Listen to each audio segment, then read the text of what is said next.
আসসালামু আলাইকুম ওয়া রাহমাতুল্লাহি ওয়া বারাকাতুহু। আমি এখন দেখছি আল্লাহ পাক আমার যতটুকুনি জ্ঞান দিয়েছেন বা আমি যতটুকুনি জ্ঞান আমার আয়ত্তে করতে পেরেছি, তার দ্বারাই আমি দেখছি যেন আমরা আখেরি জামানার মানুষ পুরো ব্ল্যাক হোলের মধ্যে প্রবেশ করে ফেলেছি, যেখান থেকে আর আমরা কোনো রোশনি দেখতে পাচ্ছি না।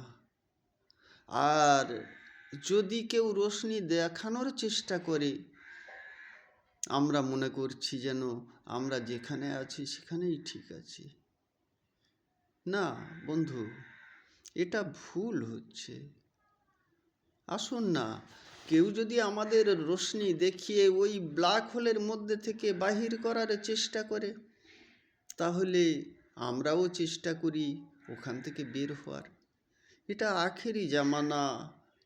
আমরা আমাদেরকে ধরে রাখার চেষ্টা করলেও ধরে রাখা খুব কষ্টকর, এটা আমি মানি, কিন্তু আমাদের তো চেষ্টা থাকতে হবে আমাদেরকে ধরে রাখার জন্যে। তাই আসুন আমরা চোখ মেলে একটু দেখি কোনটা ঠিক কোনটা ভুল।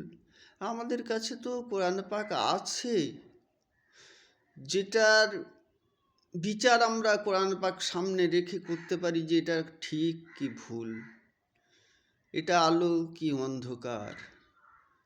যদি আমরা কোরআন পাককে সামনে রেখে এগুলো বিচার করার চেষ্টা করি, তাহলে আমাদের সঠিক জিনিসটা সামনে আসবে, নিশ্চয়ই আসবে। কারণ কোরআন পাক শুধু খালি ধর্মগ্রন্থ এ কথা নয় তো। কোরআন পাকের মধ্যে আপনি পাবেন বিজ্ঞান, পাবেন ভূগোল, পাবেন ইতিহাস, পাবেন সাহিত্য, পাবেন সব কিছু পাবেন। কোরআন পাক হচ্ছে জ্ঞানের ভাণ্ডার। আপনি যে জিনিসটা খুঁজবেন সেই জিনিসটা পাবেন। সংবিধানও পাবেন, আপনি কিভাবে জীবনযাপন করবেন, নবী রসুল কীভাবে জীবনযাপন করেছেন, সাহাবা ইকরাম কীভাবে জীবনযাপন করেছেন, সবগুলো আমরা খুঁজে পাব। তাই আল্লাহ পাক যেভাবে আমাদের চলার কথা বলেছে, আমরা আসুন চেষ্টা করে সেইভাবে চলার চেষ্টা করি।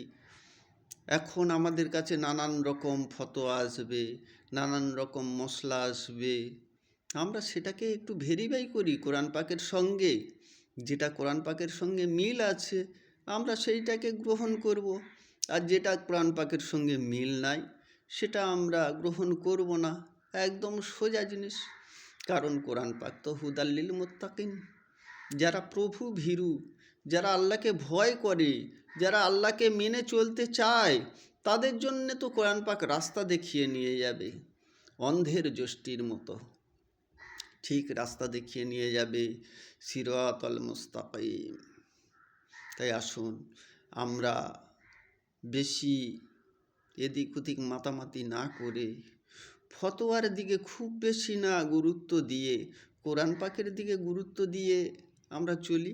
ফতোয়া মানতে মানা করছি না, কারণ আমাদের ইজমা কিয়াস মানতে হবে, কিন্তু সেটা কোরআন পাকের ধারার সঙ্গে মিল আছে কি সেটা আমাদের দেখে চলতে হবে, নয়তো তো আমরা কুপথগামী হয়ে যাব।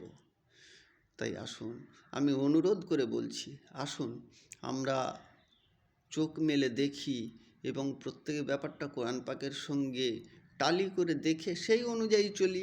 তাহলে আশা করব আল্লাহ পাক আমাদের সহজ সঠিক রাস্তা দেখিয়ে দেবে। আসসালামু আলাইকুম।